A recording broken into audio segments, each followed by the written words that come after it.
guys and girls, it is that time of the week again. It is Tuesday night live chats with Birchie, and we're back. And today, what's happening to my screen? There we go.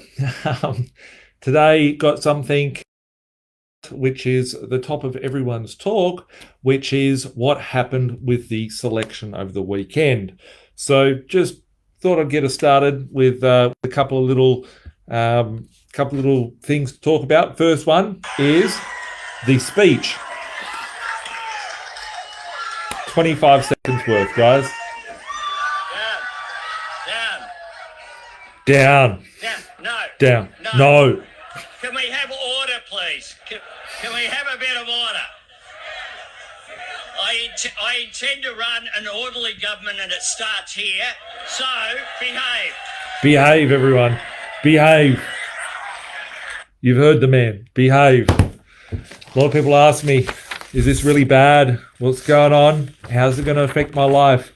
And just a little bit of a background from my side. I grew up in a very liberal household, very strong political views on the liberal front. Still are, my mum, I called her up on a Sunday and laughed, and she's, don't be a dickhead, Nathan, this is going to affect you big time.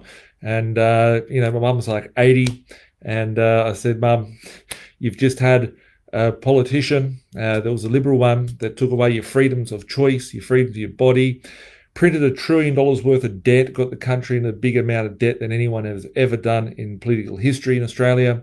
They've been, biggest communist sort of government ever. How bad's it really going to get?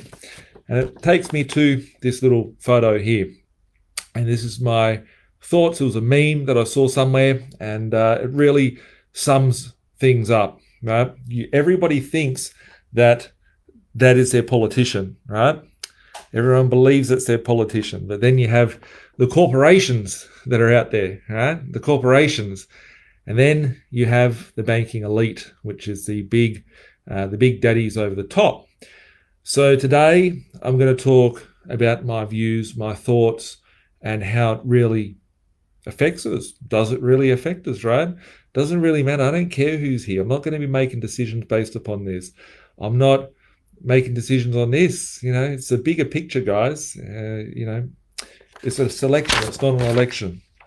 So a few little notes. Everyone says, when you have a Labor government, they're there for the poor, they're there to hand out Centrelink checks and, all that sort of stuff. The workers feel that it's there to help them get an upper hand and all these sorts of things, right? But really, right, if that's the case, what have we seen in the last few years? So firstly, just let's go through debunking some of the myths of these governments that are out there. And break down what a good government could be, or what the hand we're being dealt. Firstly, I've never made a decision based on any political party for my future. People come, people go. That's what we've got at the table today. Was what we had good, right? I thought it was great because we got lots of Centrelink, right? The last few years has been Centrelink for the rich. A lot of people have done very well from that. Certainly your house prices are up and all these sorts of things. We've got massive inflation, which makes me laugh because no politician can change this, right? We've talked about, if you owe money to someone, you're their bitch. You are owned by them. The central banks own us, as we see here. We've got a little politician. We've got these heroes that you want to see out there. Then you've got the banking elite. Who you owe the money to is your ruler, and these people are just purely puppets for their agendas. Some of you may be watching this thinking, Birchie's going to talk about some stuff that's way out of my knowledge base, sounds very conspiracy theory or very weird. And, we're going to take a deep dive into who's really controlling the powers here.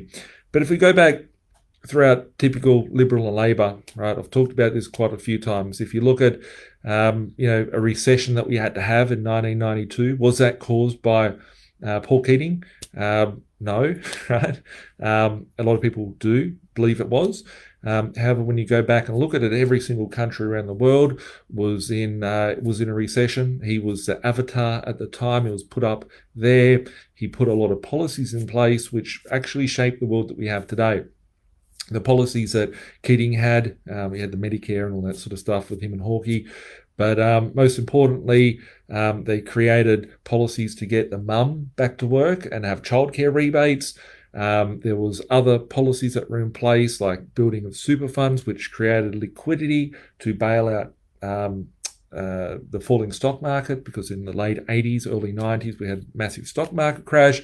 And it wasn't just in Australia. These things had expanded in every nation around the world, and it was just creating liquidity. So I guess in essence, the Labor Party was in place, and these actors or avatars, implemented certain things that paved the way for the future.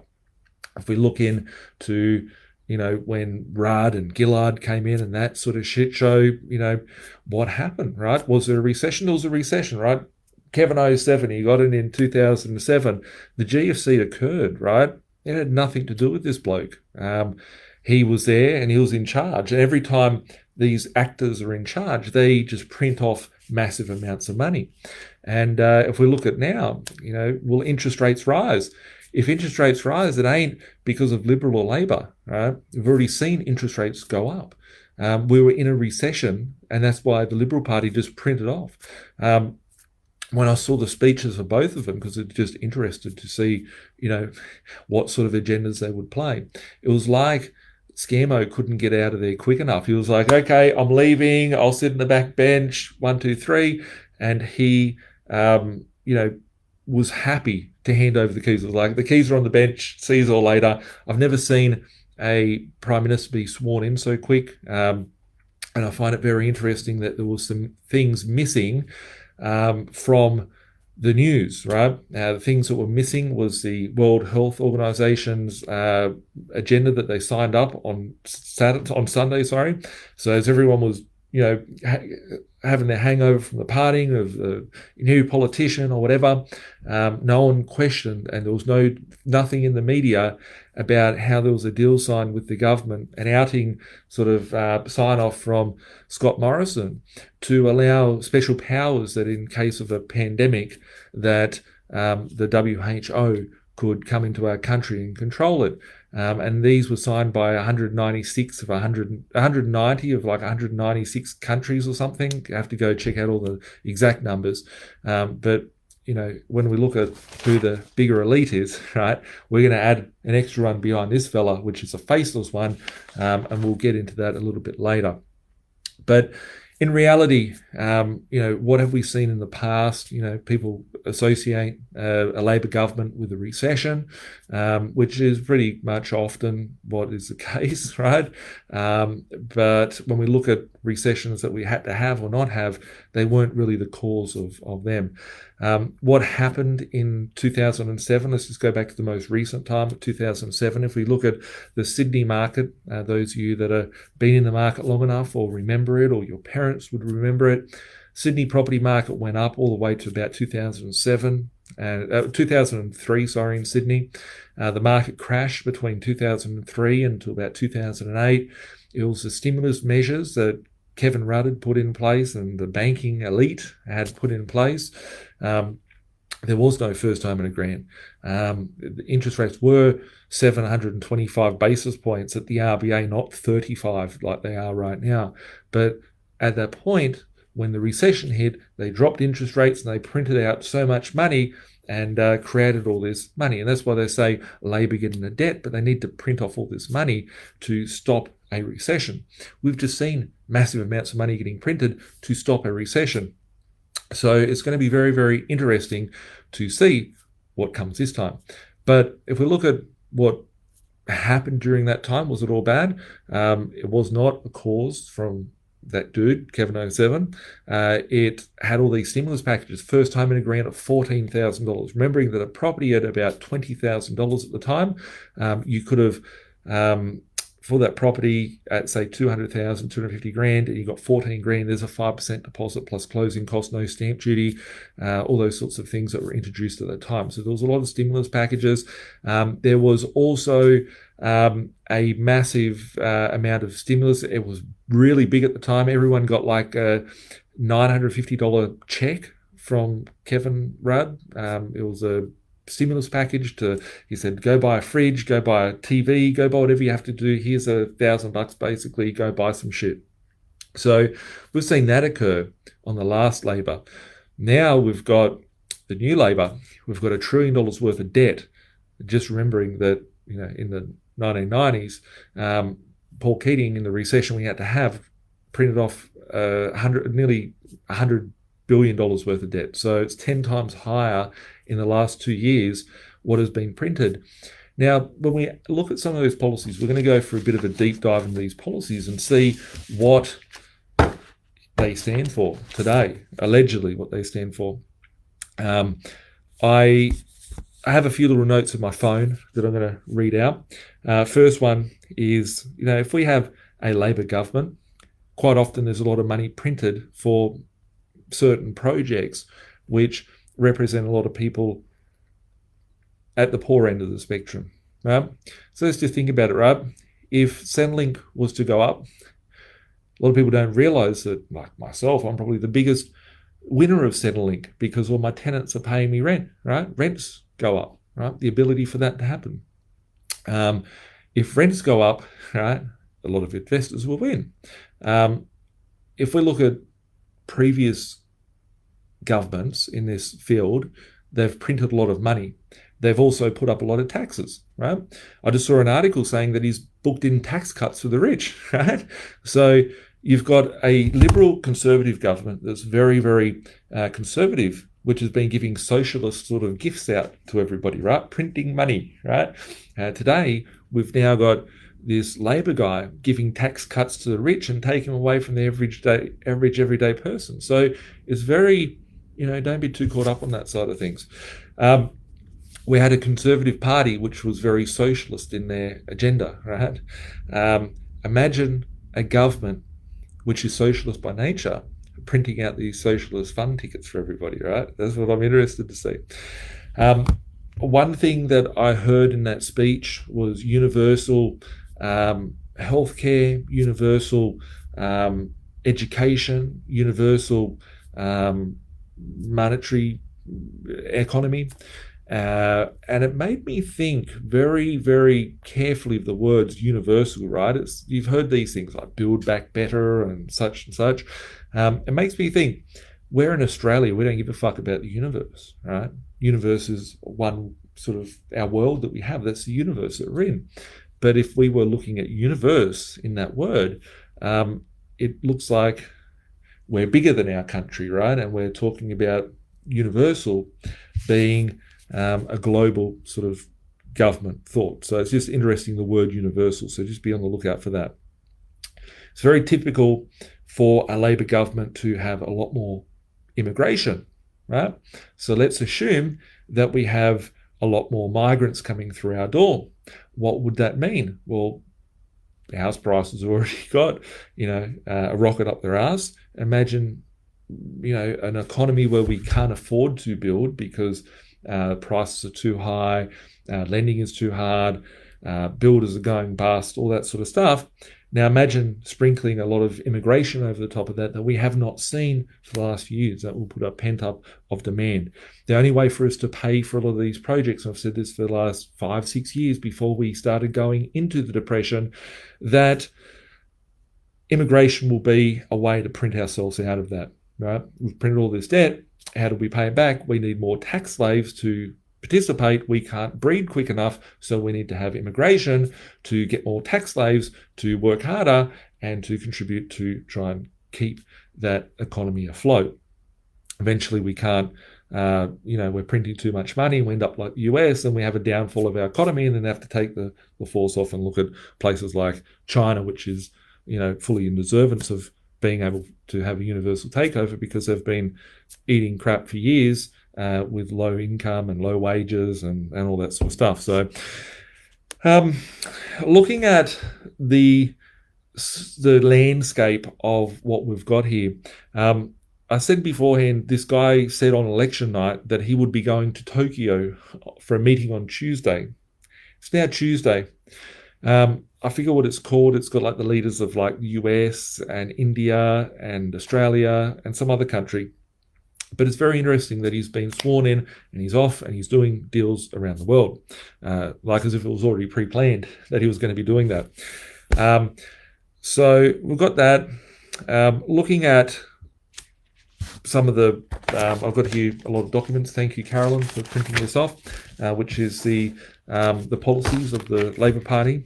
We've got the Medicare and your health. They're going to be cutting the cost of medicines because a lot of people would probably need more medicine now for all the ailments that they've got. But anyway, since the Liberals have been in government, it's been harder and costs more to see a doctor. I don't know who's paying more to see a doctor. Who's paying more to see a doctor? Everyone's been forced to go to the doctors and it's been no cost at all. But anyway, we're going to secure Australian jobs, and this is where it's going to get fun, right? Very fun. Good, secure work should pay the bills. For too many of us, it's simply not the reality. There are 1.7 million Australians either unemployed or looking for more hours. Because why wouldn't someone need more hours? Because they can't afford. They've enslaved themselves. They've enslaved their wife to go and work. They can't afford to live. And now they need to go and work a second job. And they probably have to pimp the wife out for a second job just to get by because of what is the underlying world? Inflation, right? Inflation's what we're looking for. So what we're going to do is we're going to make fee-free TAFE, a stronger university system, Australian skills guarantee, Jobs and Skills Australia, better wages for Australian workers, same job, same pay, putting security back into work, making wage theft illegal, and closing the gender pay gap. So when we look at the securing the jobs, right? We've already got a 3.9% unemployment, and that's because we've cooked the books a lot. But anyway, they're going to make Australian jobs more secure. One of the things that he's going to do is that he is going to speak to the Fair Work Commission and demand an increase by 5.1% extra income to the minimum wage. So let's just think about that for a moment. Everyone's like, cost of living so gone up, we need to get a wage increase of 5.1%. How does that affect a few things, right? Your income can be expanded from a lending perspective, right? And as the lending perspective, you earn an extra 10 grand a year, you can service to buy more money, which would mean that you could go and use your house as an ATM, pull cash out of that, and have more money to go and spend on things. What does that do? It creates more currency floating around the system and more inflation. If someone has an extra 5.1%, which if you're on 100 grand, you get an extra 5 grand a year, that would mean that you've got more money to spend. When you've got more money to spend in an inflation environment, it creates even more inflation, right? So when we look at, Labor's bad guys, whatever, they're just fucking going to kill it even quicker, right? They're going to help out with hyperinflation.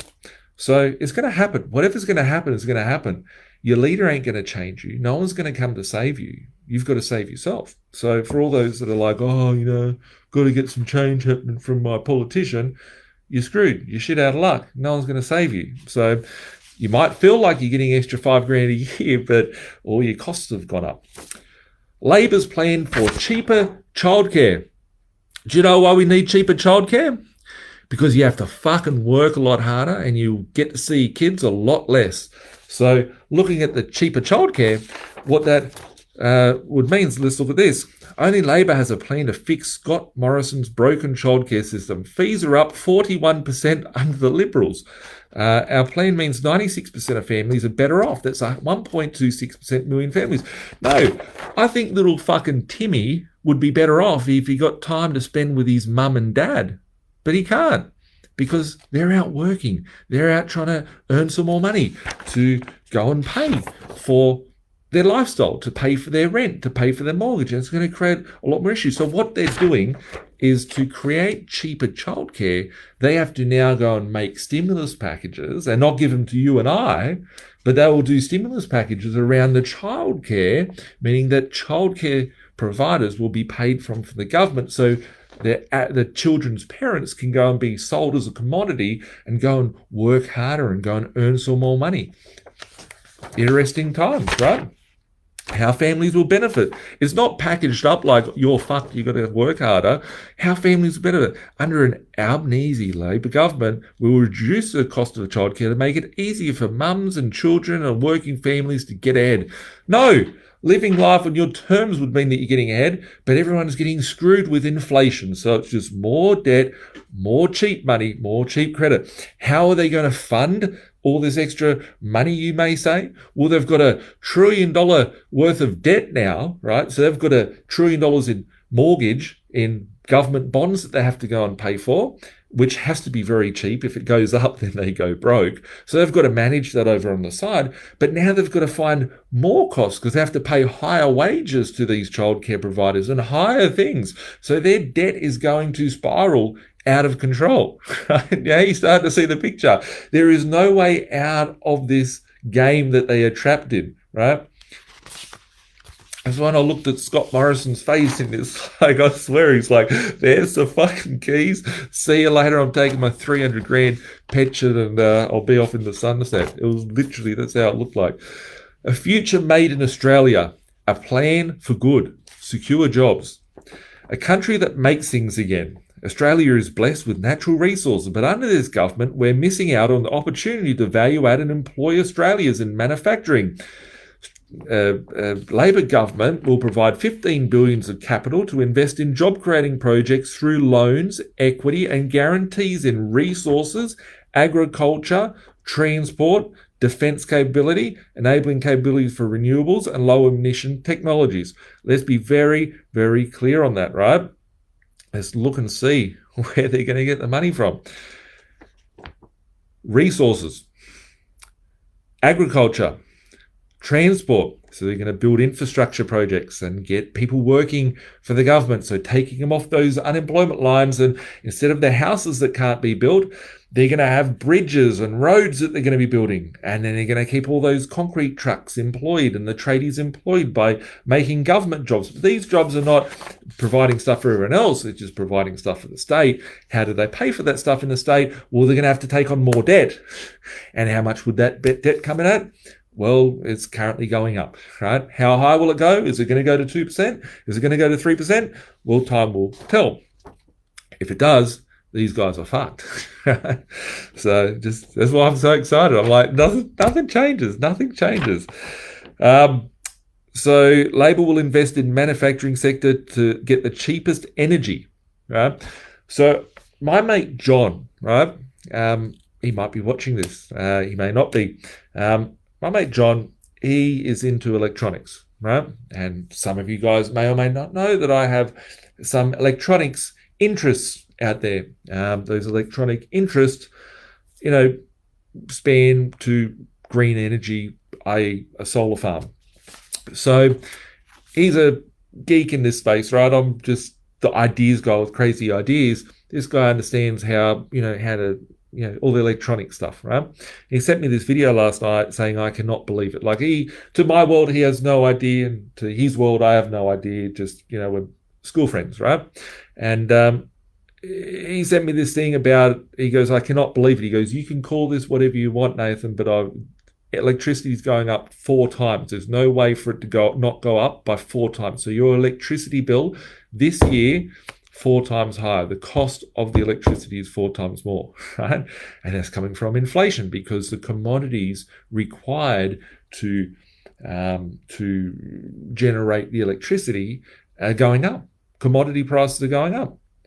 So all this green energy that they're talking about, yes, we can get some green energy credits from building a solar farm, but what about all the coal that is required to keep our current infrastructure? They're not going to be able to play catch up, right? We're just trying to balance things here, right? So they can say, well, we're going to have net emissions because we're going to be zero neutral, whatever, because they're going to have some solar panels they build, but they still need the dirty old shit over here. So they're saying, well, if that credit's worth 1 over here and that one is -1, well, then this one weighs it out and now it's a zero position.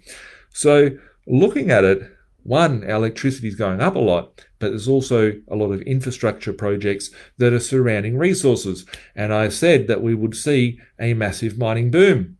And it's quite funny that on a lot of these motels in these areas, because I could see this stuff coming, and a lot of our clients, which I can see in our commentary here, people that have been buying in these locations. There's a hole in my budget.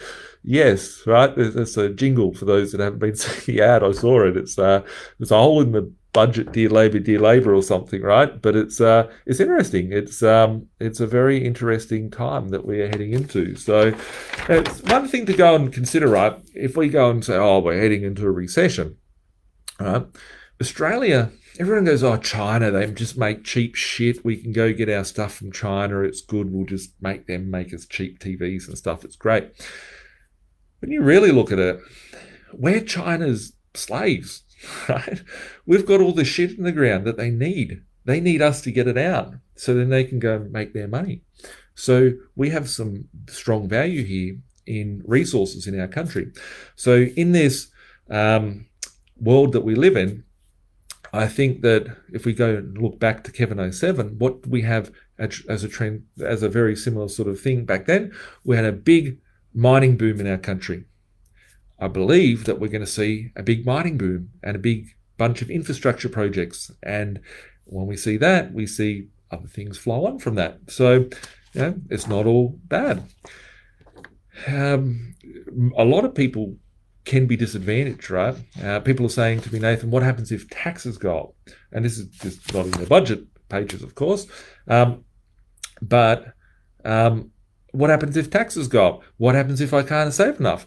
Well, the governments come and go, right? People come and go. You just haven't prepared yourself, right? So yes, if you're not prepared, if you haven't made those right adjustments, if you haven't got the right strategy, well, then you could be in a lot of trouble. But if you are trying to build a strategy that's going to be a recession-proof one, for me, I've diversified my chips. To start off with, I realized that I needed to have a recession-proof property portfolio.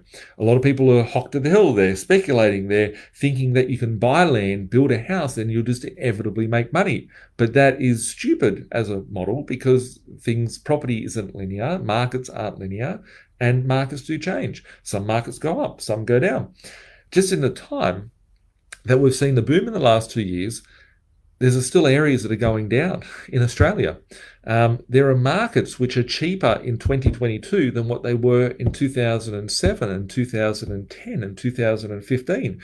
I just did a deal in Sydney. I just saw a message pop up on my screen whilst we're talking here that a property which I secured for like $285,000 in Sydney for someone previously in the same complex had sold for $400,000 going back in 2016, right? That's 6 years has passed, right? We're buying properties in Sydney for $285,000. When I say Sydney, I mean like fucking right in Sydney sort of area. So whilst everyone's out there going, oh, I better go and buy a block of land and subdivide in Brisbane, right? I used to be in there. I used to buy 50 properties a month, but it's not that market now. So you want to go to the markets which have got upside and the markets that have not been, pushed up. So looking at, is this going to affect you? You want to build a recession-proof property portfolio. You want to have a recession-proof business. You want to have, things to protect yourself. If one thing turns to shit, then you've got something else over there to help offset that. And I think as any investor, any business person, you should be looking at those aspects continuously and improving your position. Back to the government policies that they've got, that they've promised. Your education, supporting schools, TAFEs and universities. What a better way to hide unemployment? You take them off the balance sheet and you make them students, right? And I know in business that there's like literally millions and millions of dollars for most small businesses to go get every day of the week, every month of the year. I know firsthand that there is grants that if you go and educate yourself, let's call it, that you could get your wages paid or half your wages paid or a quarter of your wages paid. So what that does is it takes people away from being unemployed and you could just be off studying for the next 2 years. So, unemployment looks lower. But let's go through. Helping our kids bounce back after that disease that everyone was worried about. Under the Morrison government, Australia's recorded the worst ever results in reading, science, and maths.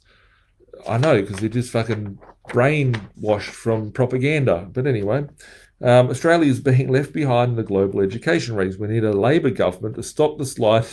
I can't even read this shit, right? I can't even read it. You get the drift, right? Powering Australia. This is where we really should be starting to look at cutting jobs, cutting power bills, and reducing emissions by boosting renewable energy that are at the centre of Labor's Powering Australia plan. The plan will bring cheaper renewable energy to Australian homes and businesses. So they build grants around green energy, so cheaper solar, cheaper this, cheaper that. Remember Kevin Rudd's pink bat scheme, right? Everyone had these, they're just schemes that are packaged up, right? You've got cat shit wrapped in dog shit, and soon you'll see, the builders may not be making money, so they're not buying new Hiluxes. However, you'll have all the fucking electricians and Sparkies out there buying all the Hiluxes and, the bigger Rams and Chevys and Silverados and stuff, because they're getting so much money from all these solar packages, green energy packages, and all these sort of stimulus packages, which will be trickling through the economy. So how does this get paid for, do you ask, right? Is it higher taxes? Well, I just saw an article here. Mel sent this through beforehand to me, so I'm just going to go back and read this, because I was reading and she said, Nathan, this could be an interesting article for you to read. It was some Daily Mail fluff piece that was out there. And it says here, the heading says, Albanese gives millions of Australians huge tax cuts and offers them help to buy a home. Here's all the payments that you can get. We haven't even started on the home ones yet. But it goes on to read, Labor will support the implementation of the Stage 3 income tax cuts in 2024, which will create a flat rate of 30% between $45,000 and $200,000. So this is his first thing that he's implemented, is a tax cut for the rich. So you only pay 30% tax on any dollar maximum up until $200,000. So does that sound like higher taxes to us? Right, these are the things that he said in the first couple of days, right? So be it. So where does this money come from? Does it come from higher taxes? The Liberal Party was telling me that it has higher taxes. They're going to print this shit, right? You can print this money like... I've got this gun thing behind my desk here. It doesn't have anything in it, but you have notes in it. It's like if someone was going to the strippers, they could have this, right? And they'd be like, right? That, the politicians, they need like bigger printing presses. They can't even print them quick enough. The speed of light doesn't allow them to have money fly out like that quick enough. They just have to do digital dots. They just move the decimal place over. So just think about it. If this government has taken on more debt than ever before, that means that they're crashing our currency even harder than before. The biggest losers are not, the first home buyers or anything like that. The biggest loser is a saver. So be very careful of your currency. Everything I've been talking about is really ramping up here.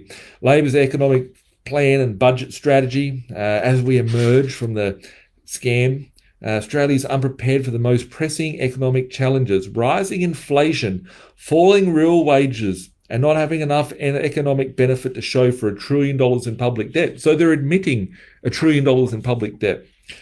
So here it says, Australians' future relies on a stronger, broader, more inclusive of what, should we say, and more sustainable economy powered by a cleaner, cheaper energy, better trained workforce with higher participation and key investments in the care economy, digital economy, and a future made in Australia. So let's just think about it, right? Everyone's signing up. There's that new digital course bill, which you can check all your things online, or your courses and your awards, what do you call them, like your qualifications, right, on this digital platform, right? So it's getting everyone in there, getting everyone to this digital platform. Where are we? Achieving broad, sustainable, inclusive economic growth together through productivity gains will be the key factor in creating and maintaining more jobs, better pay, better living standards, and budget on a more sustainable footing. They're all fluff words, right? They've got to print more money from that gun thing behind us. They've got to go and make it rain for everybody. And then businesses and corporations, which are in the middle, right? So you've got this guy here printing off more cash, getting printed. Corporations are going to benefit from it. So you want to be giving yourself the best chance to be a corporation, and then leveraging the bankers, which owns everybody on the board, right? Interesting times, right? Lower taxes, right? We can go through every policy, but there's heaps of this dribble that's out there. Labor's better deal for small businesses. Why do we need this? The scamdemic, in addition to serious bushfires and now floods across parts of Australia, has significant impact on small businesses. A lack of federal leadership has compounded the anxiety felt for small business owners. Well, we just printed off $1 trillion, right, to put out there. We should add in there Ukraine, energy crisis, all these things they're going to have as stories. Labor's better deal will have a guarantee that we will consider the specific needs of business in times of crisis, giving confidence and certainty to grow a plan for the future. We'll work closely with the states, territories and industry groups, communities to end the uncertainty that surrounds when the extent of small support for small businesses are able to access in a crisis. What does that mean? It means that you can get more access to more cash as a business that they'll just print off and go, here we go, give you some more cash. Ensure small businesses are paid on time to sustain growth across the economy with a mechanism to ensure payment within 30 days. The current average contract payment time sits at 37 days. Make unfair contract terms illegal. Drive genuine collaboration with small business and governments to reduce the time small businesses doing taxes, cut paperwork and target support. 8 out of 10 businesses find government regulation over complex. Let's make it all very simple and put it into your digital platform, and you can hand over all information from your business and let us have access to all of that, because it's very important for our digital world.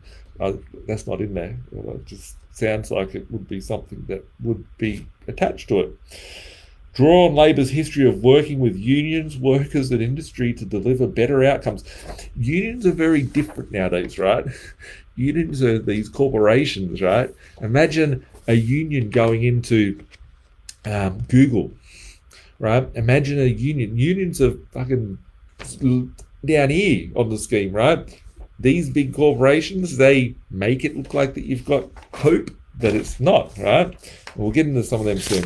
Aged care, national security. This one's a good one. Helping more Australians into home ownership, right? And let's just think back to our friends. And I'm going to deviate from this for a second about you will own nothing and be happy, right? So if you haven't heard of it, we've got the World Economic Forum, right? And when we think about who controls us, right? And I said there's a bigger faceless entity behind here. Let's go and research a little bit about the World Economic Forum. And it's very interesting, right? The World Economic Forum is now meeting in Davos in Switzerland. And they're having their annual get-together with the agenda for the world. Let's read up. I'm just on Wikipedia, right? So if you guys are having a beer, whatever, actually, I'm just going to get my water because it's a bit too much talking, a bit parched. So if we go and look up Wikipedia at World Economic Forum, if you're watching this from your device and you don't have access to it, well then look it up later because you want to hang in there with me. The World Economic Forum is an international, non-governmental lobbying organisation. Those words, very important. Go and research what a lobbying organisation means. And an international non-government. So they're identifying themselves as a non-government. People don't realise they control the government. World Economic Forum, World Health Organization. These big entities are bigger than the central banks, and they are now coming over to create a new currency for you. It was founded in the 24th of January 1971. Interesting year that is. 1971 was when the currency got created, with our dollar being the petrodollars, which is what it is now, by a German engineer. You can count on the trustworthy engineer and economist Klaus Schwab. The foundation, which is mostly funded by its 1,000 member companies. Just remembering, right? The 1,000. How come these companies get so many benefits? Who owns everything? What is the internet running off here in Australia? Everyone goes, oh, Jeff Bezos, he's my idol. I better be like him. Right? He's just a humble, baldy guy who built a little library and he's in his garage and now he's a big Amazon, the biggest company in the world. No, Amazon has fucking government contracts, missile contracts, war contracts. If Ukraine and Russia get the fight, then Amazon is winning, right? All the internet is run of this thing called AWS, which is Amazon Web Services, which runs the internet, right? Literally, you're watching this shit from his business. Anyway, the foundation is funded by 1,000 member companies, typically global enterprises with more than $5 billion US in turnover, as well as public subsidies. Views on own mission as improving the state of the world by engaging business, political, academic, and other leaders of society to shape global, regional, and industry agendas. That sounds all lovely and cock in the hand sort of stuff, just like it does with this climate policy, right? We've just had a health issue and it sounds like this government is a climate issue, right? And it's great to see these people doing good things for the economy, right? And for the world, because at the end of the day, we don't want to see us all fucking die, right? But at the end of the day, who is benefiting, right? Smell the money trail, follow the money, right? It always leads you to somewhere. So it's interesting when you look at the thing. It's got like the World Economic Forum with the circle in the middle with the 666. See it with the 000 with the line through it, 666. Anyway, maybe we're onto something, maybe we're not. The World Economic Forum is most known for its annual meeting at the end of January in Davos, a mountain resort in the Eastern Alps region of Switzerland. The meeting brings together 3,000 paying members and selected participants. Who gets selected? Is it the fucking Willy Wonka golden ticket that you get to go there? Pretty much, right? This is a club that you and I aren't in, right? We're still here watching this. We're not in Davos, which are among investors, business leaders, political leaders, economists, celebrities, and journalists. What does a celebrity have to do with the shape of the world, right? Seriously, because they're all fucking actors. They need someone to play out these roles and be the heroes for everybody, right? Create the common enemy, unseen, the faceless enemy. It's climate change. It's an unseen face. It used to be, come in the shapes of terrorisms and different things like that. Next to Davos, the organisation convenes regional conferences across locations to Africa, East Asia, Latin America, India, and holds 2 additional meetings in China and the United Arab Emirates. So imagine that. Imagine being so powerful that you could go and just be friends with everybody, right? Imagine that, unless those enemies are not enemies with the people that are above, right? If they're the bitches, who knows, right? Where does the money come from? And furthermore, produces a series of reports. Well, great. You produce reports that are very biased.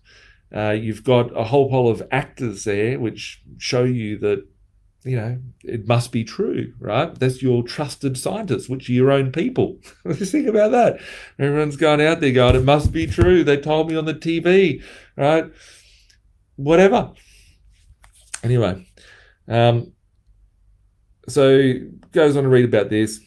The forum suggests that a globalized world, what was that word that he used beforehand? The universal, right? I've heard of universal. Universal basic income is a common word that gets thrown out there with their new monetary policy that we'll have, as is ESG, which is the environmental social governance that we're going to be working from. The forum suggests that a globalized world is best managed by a self-selected coalition of multinational corporations, right?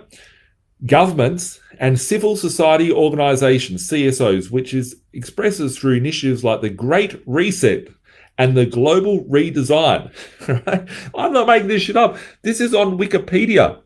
This is on fucking Wikipedia, guys. Just Google Wikipedia and look it up. The World Economic Forum. So let's just read that. The forum suggests that a globalized world is best managed by a self-selected coalition of multinational corporations, governments, and civil society organizations. They sound so lovely, right? They're doing good things.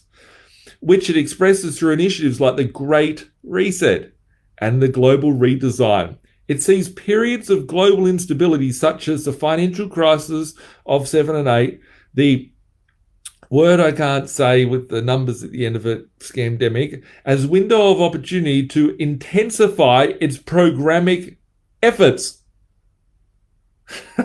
They're telling you. They're not putting this on the news because the news is, but it's out there, right? It's out there. And people might say, Nathan's fucked off his head. He's been putting some vodka in his water.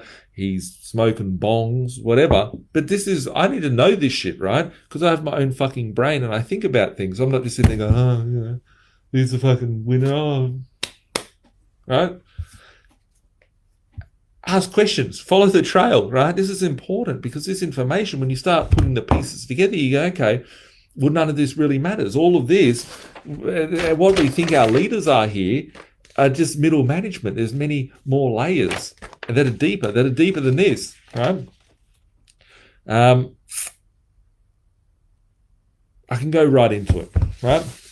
But I want to get back to their policies, helping more Australians into home ownership. And also refer back to the Great Reset that Klaus Schwab said, you'll own nothing and be happy. Everyone takes it literal. They're going to come in, guns, give me your house. It's not going to happen, right?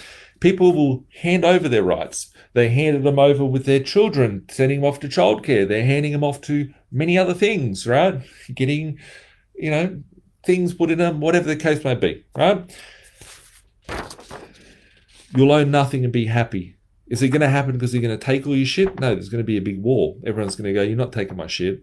But when people are forced, because it's called boiling the frog, right? If you think back to, there's a theory about boiling a frog. If you get a boiling water, I think water boils at about 210 degrees. You put a frog in the water, it will jump out. And it'll be like, fuck this, I'm out of here. This is too hot. I'm going to die. But if you have a frog and you put it in the pot, and he goes, this is toasty. It starts to warm, right? And then the frog gets a bit warmer and a bit warmer. He doesn't realize that he's getting cooked, right? Because at that point, he's like, he's dead, right? So it's cooking the frog. So everyone's thinking they're having a party, right? And they're spraying Baygon on people because they've got no money, right? No one has any money now, right? People don't have access to cash. They don't have access to weapons to defend themselves. They don't have access to a lot of things. So when you own nothing and be happy, right, it's because you're in this la-la land, like, I've got, I got my pink hair on and I've got my, whatever the case may be. The thing is that people will feel happy, but they won't realize they're being rolled, right? And who'll be rolling them? Someone's got to own it. Someone's got to own something, right? So if you'll own nothing, who will own the shit you have, right? The propaganda, the stuff that's being pushed out there, it's very nice. Everyone feels very happy about the world they're into. They're doing their bit, whether it be for climate, whether it be for food, whether it be for not eating meat because it's really, really bad, right? And they control all the nutrients, vitamins, and all that go in your body. Different topic. So when we see here that now the newest Ponzi scheme that's being created, we saw the last boom happen with Kevin Rudd and his first homeowner grants and printing all this money and all this money printing.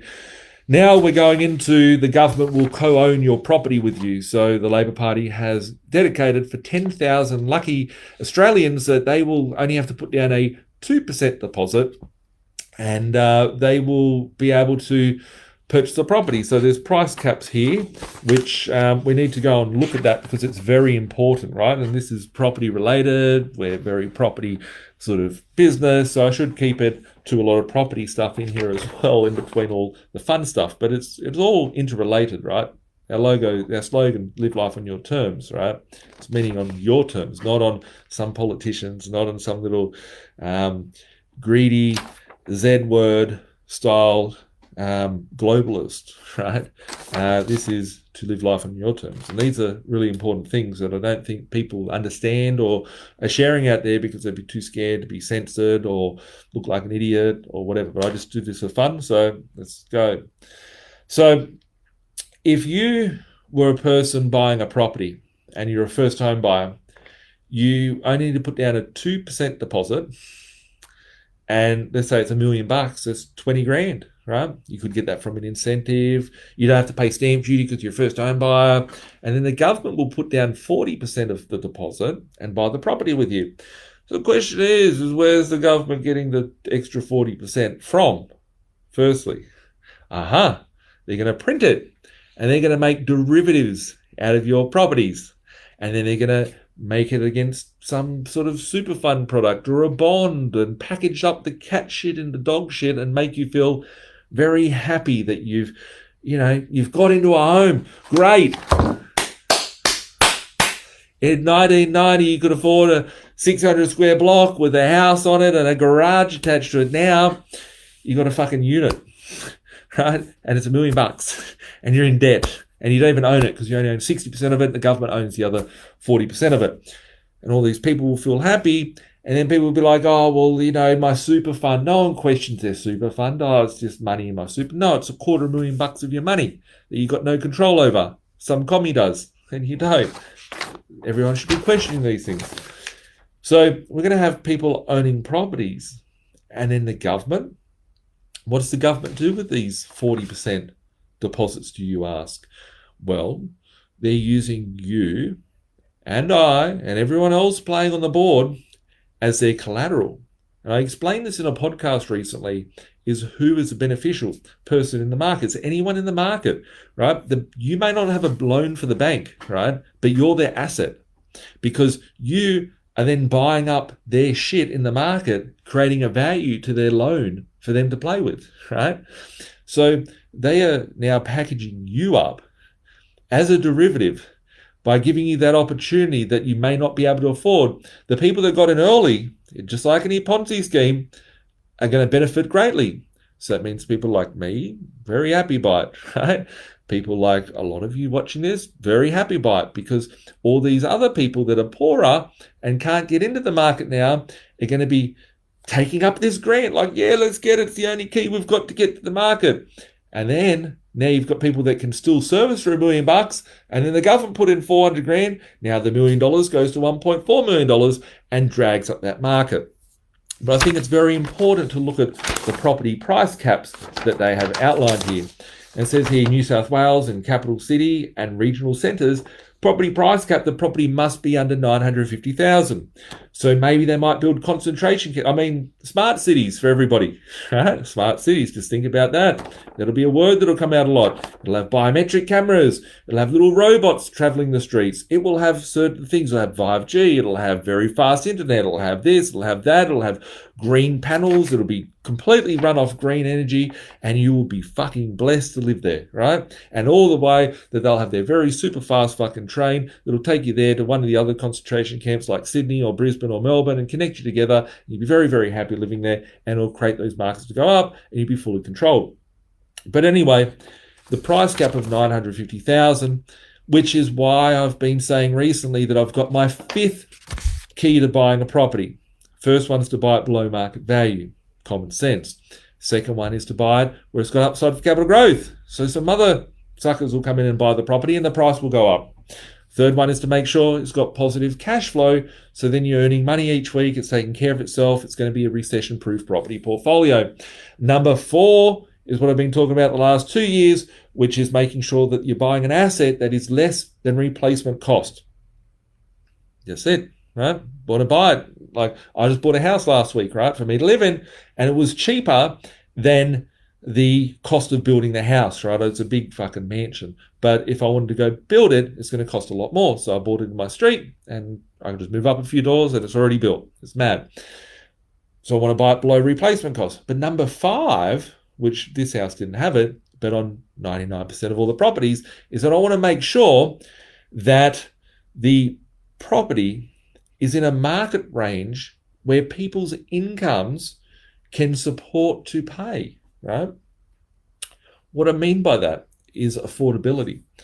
So if you're buying a property in a $2 million area, there's a band of properties in Sydney, for example, between 1.2 and about 1.6, which is the hot topic of property. That's dragged shit areas' prices up, and top areas haven't really gone up all that great. So that little band is very, very active. Below it, there's nothing left because it's been sucked up in the vortex. And above that, yeah, this is in a market of its own because it doesn't really deal with banks so much. But you want to play in the band which is affordable. So if we're looking here and they're saying 950 grand properties, what does that mean? There's only one market in Sydney that I see value in. That is the unit market. It's not the house market because everything's been dragged up. But there's units in areas that you can still pick up for 300 grand, 250 grand, 400 grand, which were trading for 100 grand more going back 5 years ago. That's the value. All the people that can afford these shit is going to be buying these things. So be mindful that when you're buying stuff, you're buying it in serviceability areas and areas that, that servicing will remain strong through any sort of downturn. Very, very important. But once again, let's say that they give 10,000 people a 40% deposit and they own 40% of the property. That is equity. That's going to become a derivative of some sort. That's going to be packaged up into a product and sold on some sort of stock market.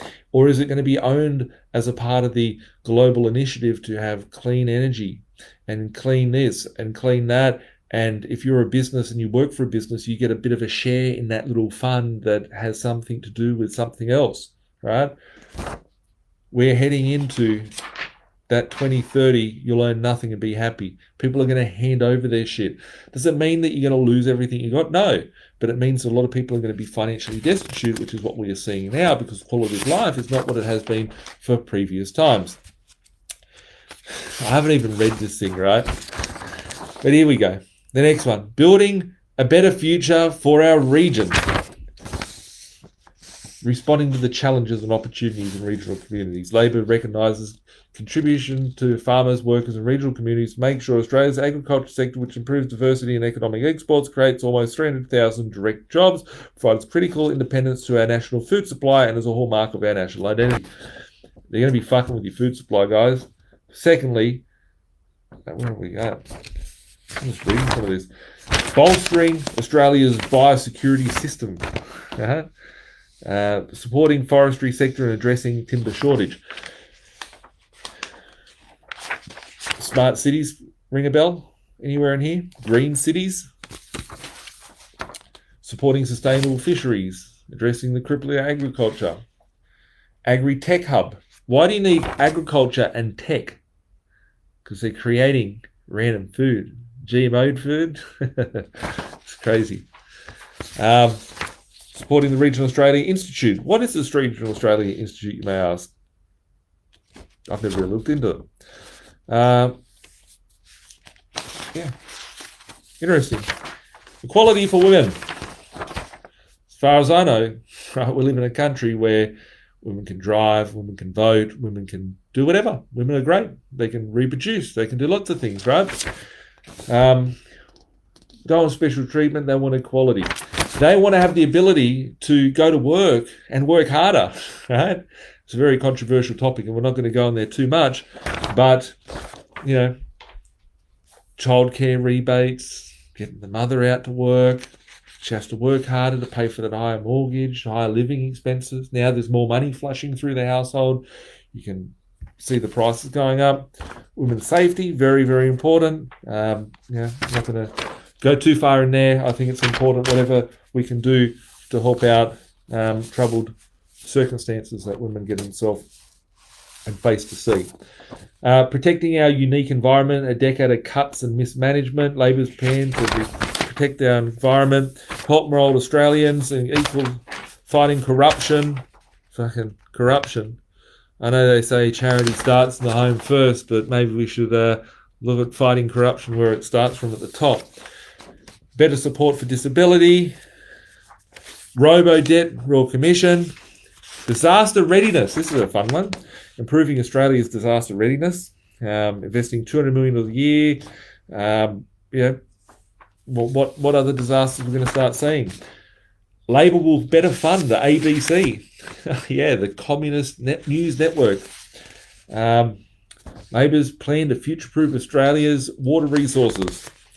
Public service. Because everyone's going to be fucking working for the government shortly when they've got no job. What else we got here? So, lot of stuff there. Got here, your questions keep them coming through, but I do have a few little notes that I've made on my phone, and I was looking forward to having this chat.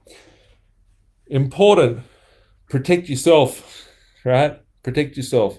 Have options, have choices, have freedoms. You don't want to be borrowing from the toughest guy on the block. The toughest guy on the block, everyone appears to be the government. That's where everyone's weak over there. But now we've got these corporations, we've got the bigger banking elite. You don't want to have anything to do with these guys. You want to be self-sufficient, self-sustainable, and the ability to do what you want, when you want, how you want.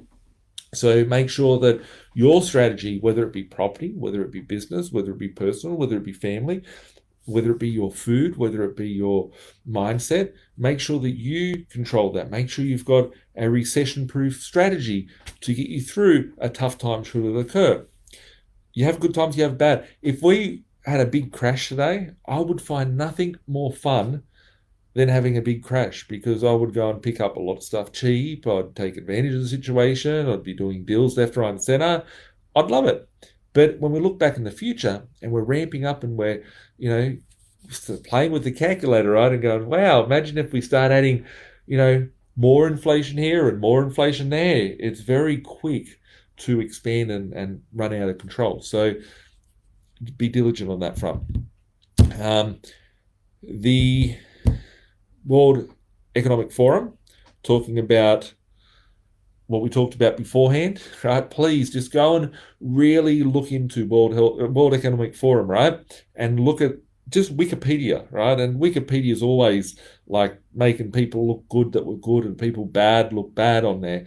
But when you look at this, it's, saying their agenda, right? You'd be wanting to slow that down a little bit, right? But go and check that out and then go and question, right? We've got the same actors and the same avatars in the World Economic Forum as what we do in the World Health Organization. So why did the country sign over powers, right? You were seeing the little man here, right? And sure, they want a fucking Dumbo, right? They want a real dead shit, right? To be this guy here. Everyone's just like, oh yeah, they're fighting at this level, whilst everyone's fighting over the rats and mice over here. No one's questioning the other levels of entities, right? So why didn't anyone question? Why is it not on my television? Tell-lie-vision, right? Tell lies in your vision, right? Television. Why is it on there about what happened, the document that was signed on the 22nd of May, which is the day after? I think that mining will be big out of this government. I think that we will see, even though they're saying it's green energy and all this sort of stuff, they're going to need to pull a lot of that shit out of the ground. They might need to call, what's his name, the deputy guy, the Nationals leader that got that chick pregnant, that Barnaby Joyce, right? They might need to be calling Barnaby Joyce up for some advice on how to get that coal out of the ground, because they're going to need it as well. So I think we're going to see a lot of mining, and I think we're going to see a lot of incentives, whether it be for solar farms or whether it be for hydrogen. I know some places out there that have got, I'm not going to, if you guys, work closely with me, I, help people buy and locate in these sort of locations via my buyer's agency, and that's my IP.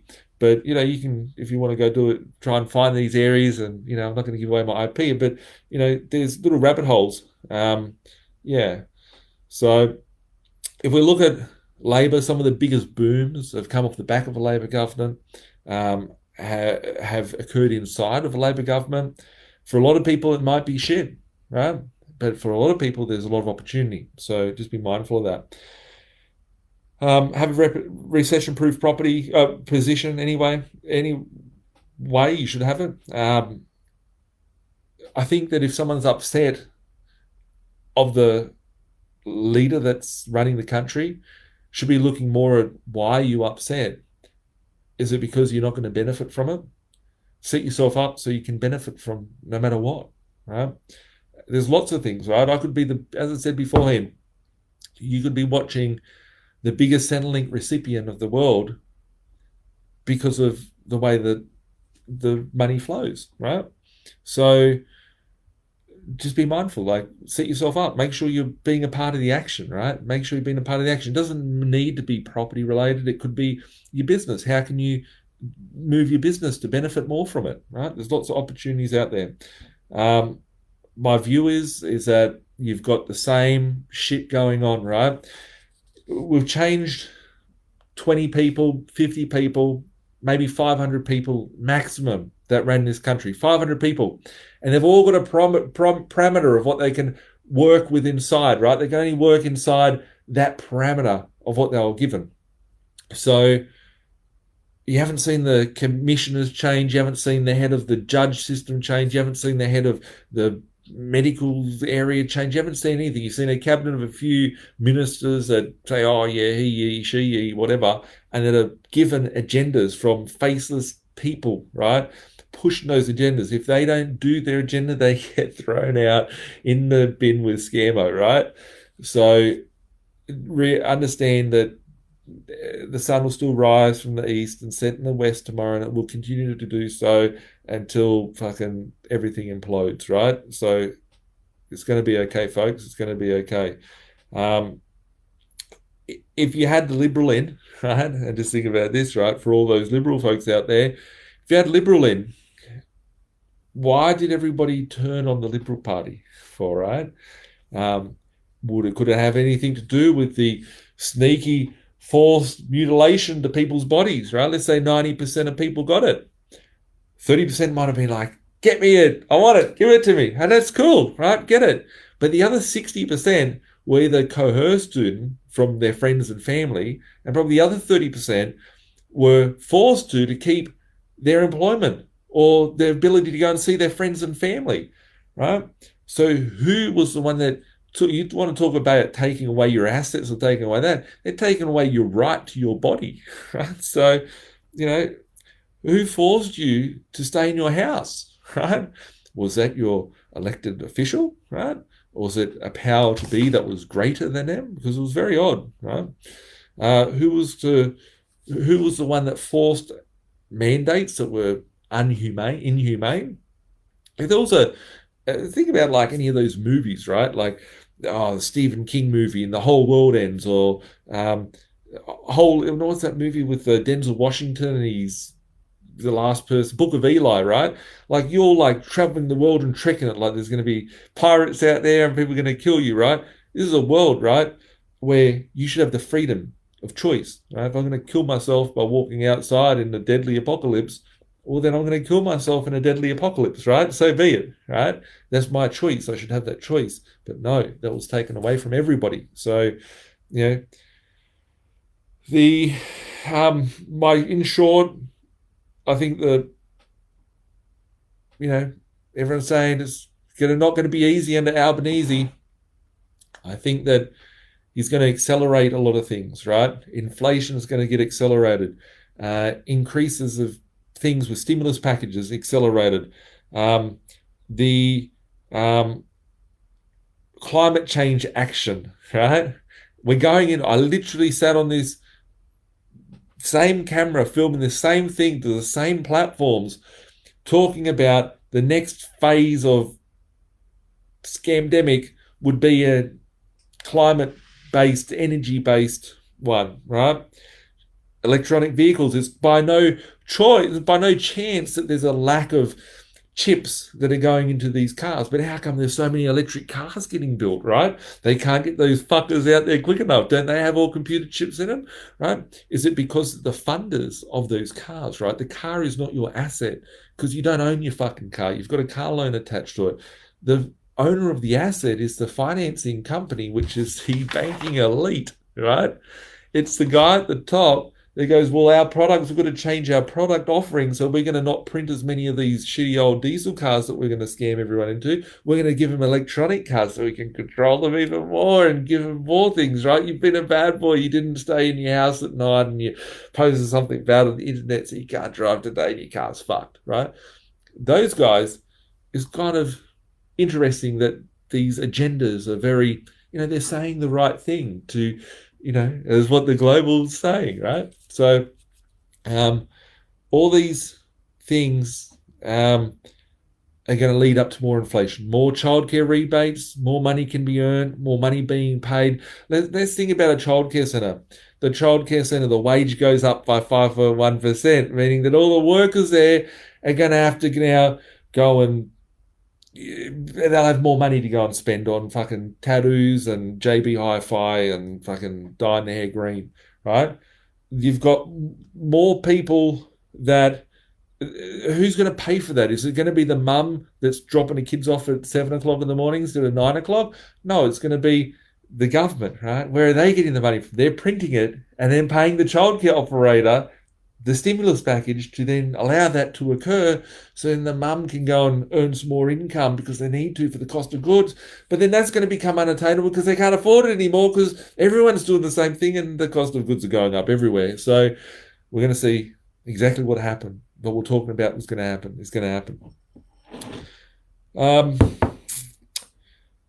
The interesting thing is if you go around the world, you've got BlackRock and Vanguard. Right? Go and look at every company. Go and look at the major shareholders of every company. Go onto the ASX tonight. Look up the ASX 200. Look up the Dow Jones. Look up the fucking NASDAQ or the FANG stocks or Apple, Google, fucking Microsoft, whatever company you think is your holy grail and you should go and bow down and say, yes, corporation, own me some more. Go and look at them on the stock market and see who the largest shareholders are. They are BlackRock and Vanguard.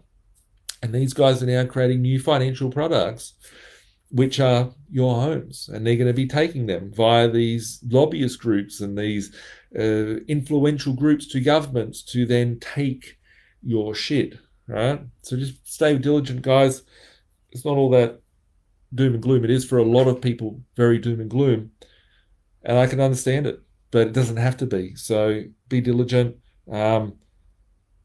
No one can buy shit like they can today. Your money is becoming worthless. You can't buy your house like you used to. You can't buy a car like you used to because they're so expensive. You've got to take up a car loan. You can't buy anything like you used to. So you're being pushed and pushed to a lesser lifestyle than what you once had, right? And it will continue to happen until you can try and break free from that. One last thing that I want to talk about before we get on to your questions is that there's a little celebration. And it's not my birthday, by the way. That was last week. The celebration is it's the $2 trillion repo market. That's not repossessions, right? That's the repurchasing agreements. That is short-term funding, right? So let's just get this clear. Short-term funding means that at the end of the day, the banks need to transfer money between themselves to level off their balance sheets. When we entered into the final stage of the Depression in 2019, because that's where we were heading into, before they printed all the money, they had all the banks blowing up, and there was about $100 billion being printed in the highest days of that recession before we got into a disease. They got broken out. They were printing $100 billion a day to bail out the banks, right?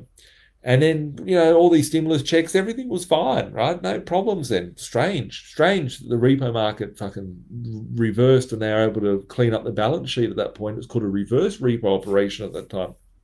But anyway, now, which we're looking at $2 trillion worth of repos, right? Repurchasing agreements. So the banks doing the, accounting at the back end of the banks, they need $2 trillion. There's a shortfall of $2 trillion per day. $2 trillion a day missing at the end of the banks, right? There was $100 billion before all this stuff, right? And it's getting bigger and bigger and bigger, and that black hole is just gobbling up things. So just keep an eye out there. What happened last time when it got so big, they had to just print a lot more money. The problem is, I always said the cure for what we'd just seen as a problem with our economy would be a bigger problem than the actual problem initially.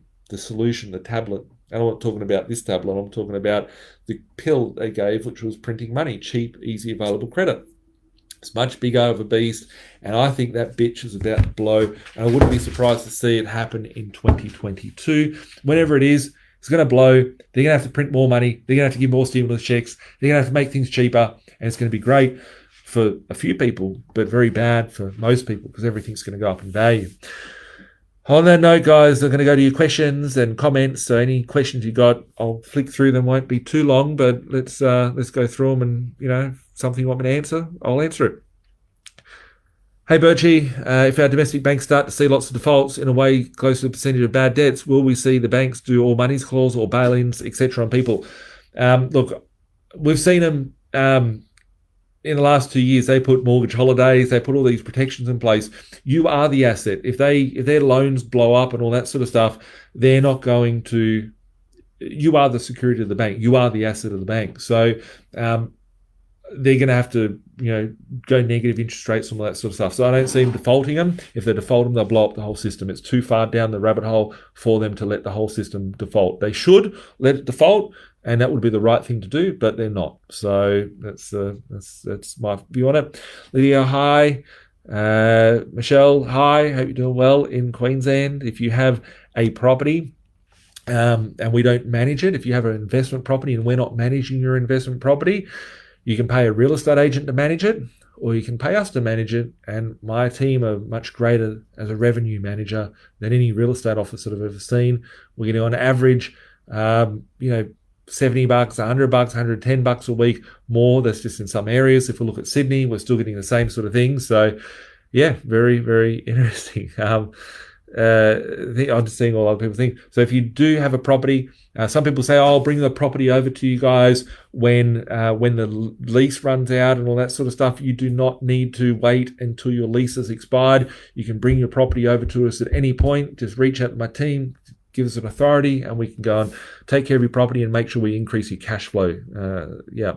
Little Timmy. We all know a little Timmy. There's a hole in the budget. Yes, there's a hole in fucking everyone's budget. Here comes the carbon tax, maybe. Labor to borrow first home buyer of 40% equity cover that owns 40% of your first home. Exactly right. A lot of people laughing faces. I must have said a few things funny today. More people don't think they're just beings of habit. Exactly. I'm telling you, this is all smoke and mirrors, 100%. Birchie for PM.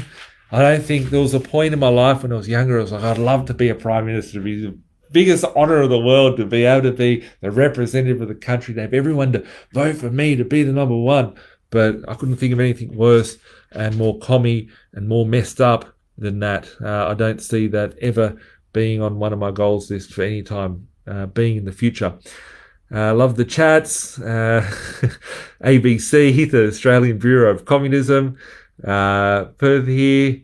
Don't have an investment property yet. If you don't have an investment property and you'd like my help, there is a link on the side of the screen wherever you're watching this from. There's a link there so you can book yourself in for a discovery session with my team.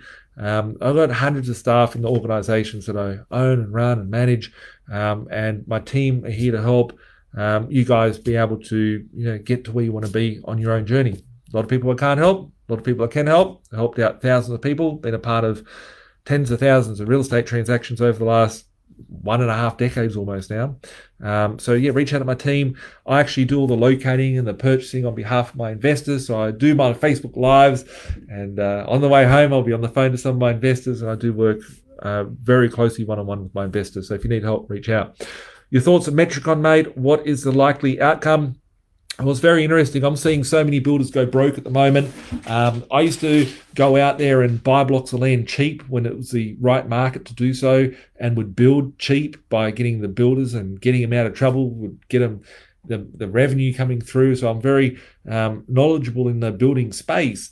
However, I've said to everyone for the last 2 years, that is not a good sound strategy. This is a fucking Ponzi scheme in the building industry, and we're starting to see, just like any Ponzi scheme, Metricon, if it survives or it doesn't survive, if it blows up, there's a big problem, right? Let me just tell you, if it was to blow up Metricon, it would be like you would need to fucking run for cover. It'd be like a nuke going off, right? Because it would take a lot of smaller contractors and different mum and dad builders along with it.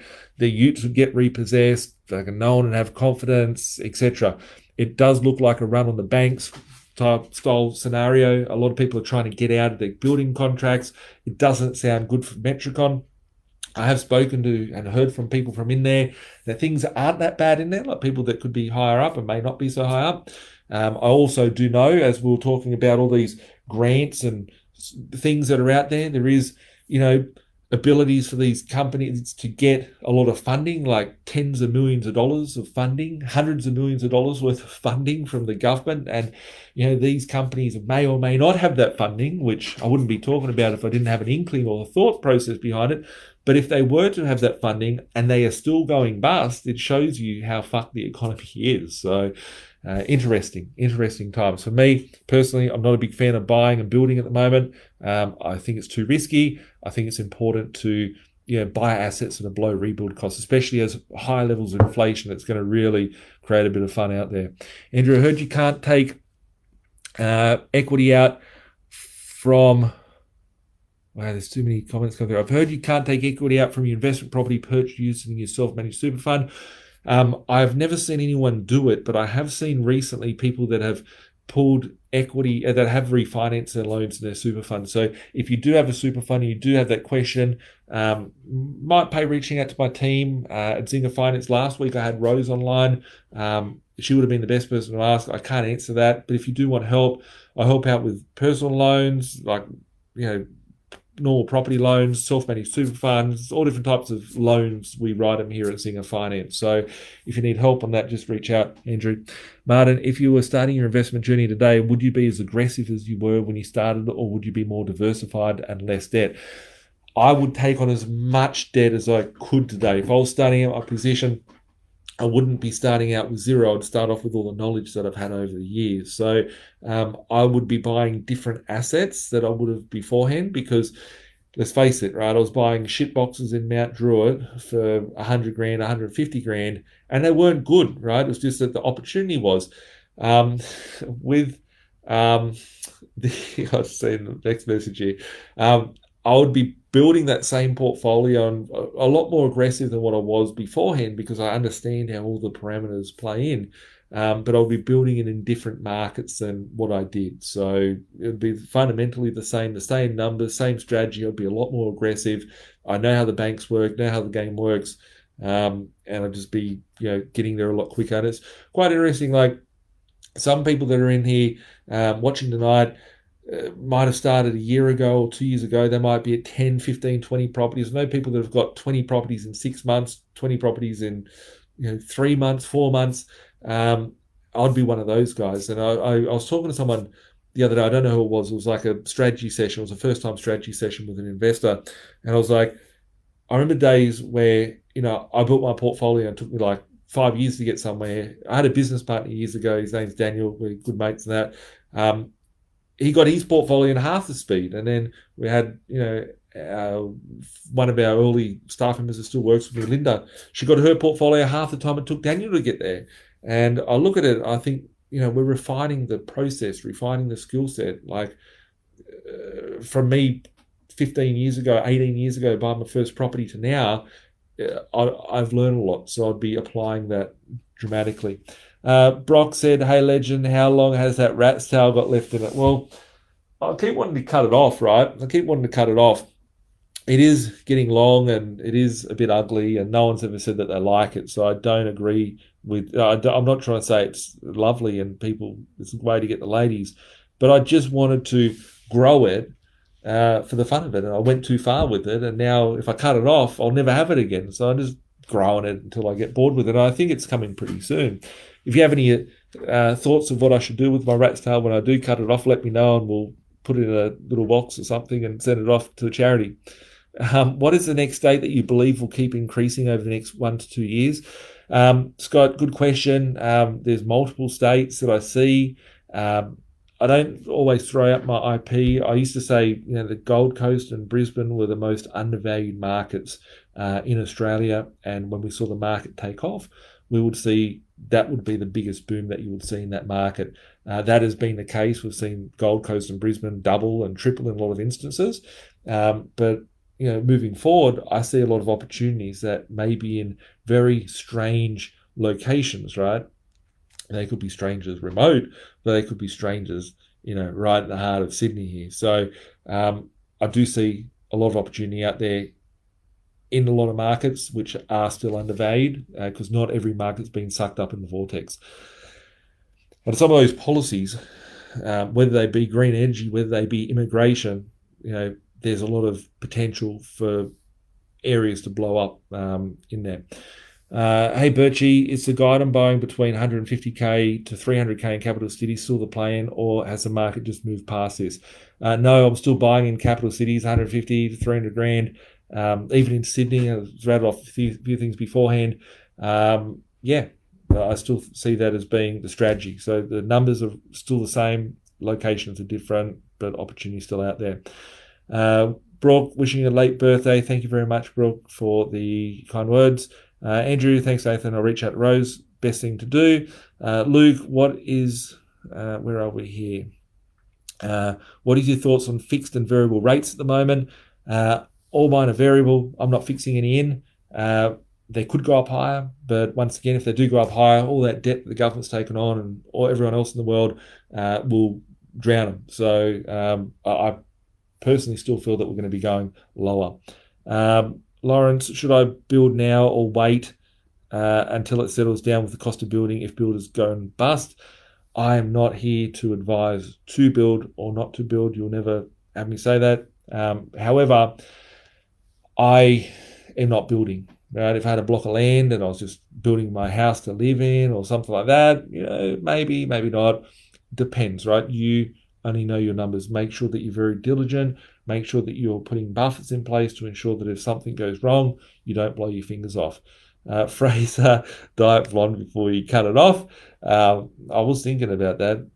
Maybe the bleach and some of the tips like back in the early 2000s, and you can hide some of the greys in there too.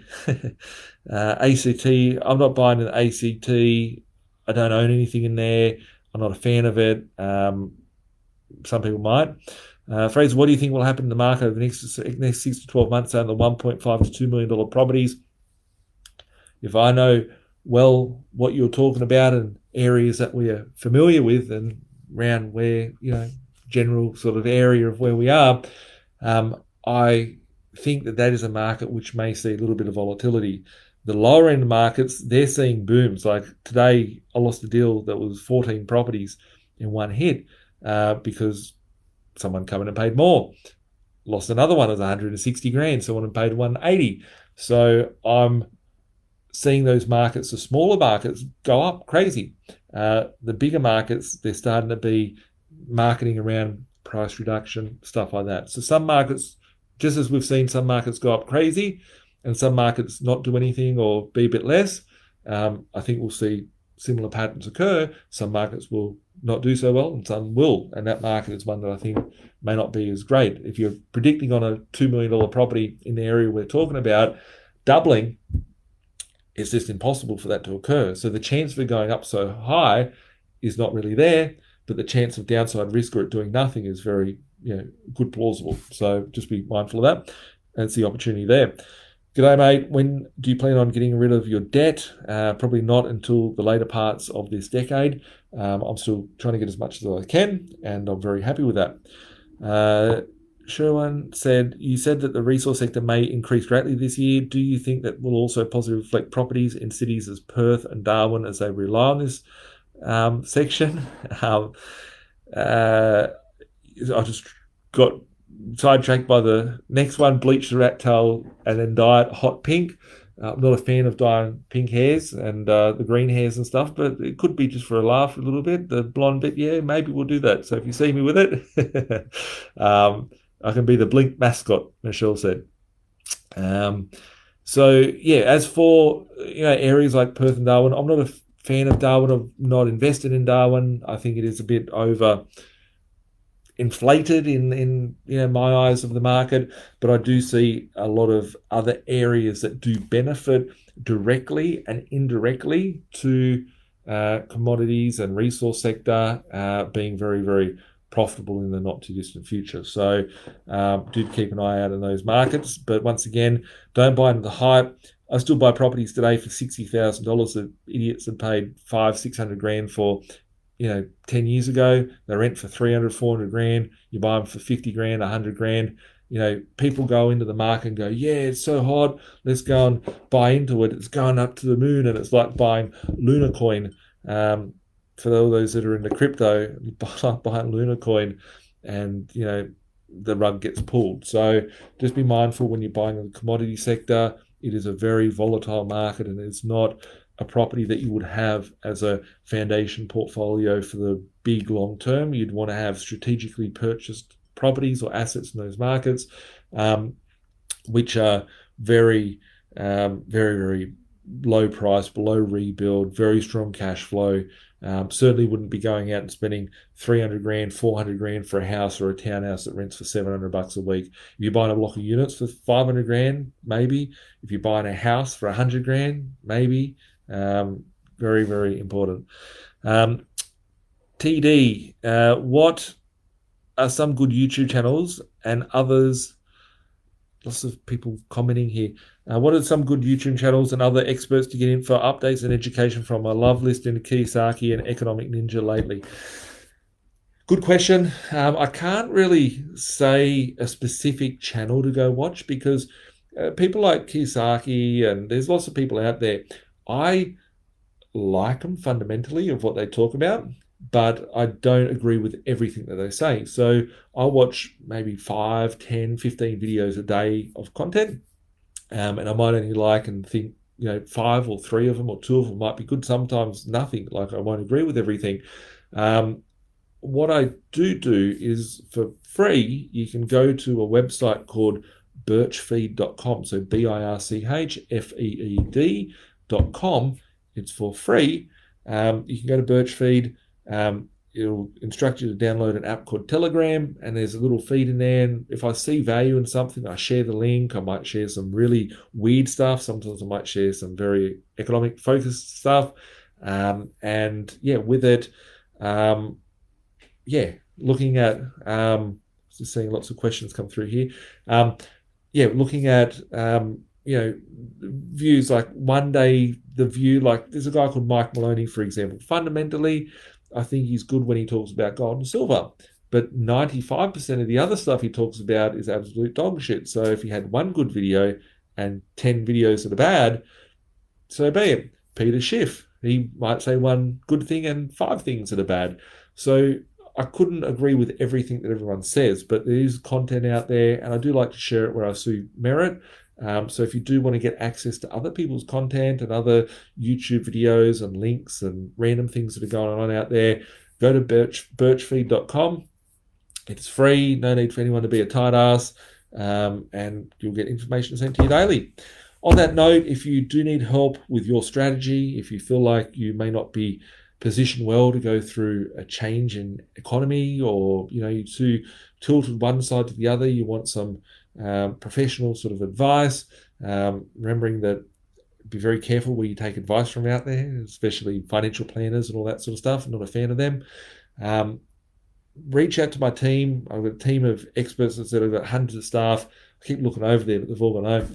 But I've got hundreds of staff that look after all different areas, whether it be, we saw Rose last week, she's great from finance. We've got others, whether it be accounting or legal, or whether it's just having strategy sessions with people.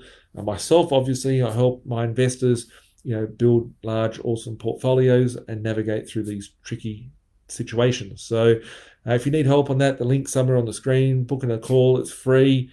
Have a discovery session with my team. If there's something we can help you with, great. If not, well, then go on with your day and you haven't really lost much. So on that note, thanks a lot for watching. We'll catch up again next week, same place, same time, 7 o'clock, Tuesday Night Live. And make sure you listen to my podcast, and we'll catch up shortly. Bye for now.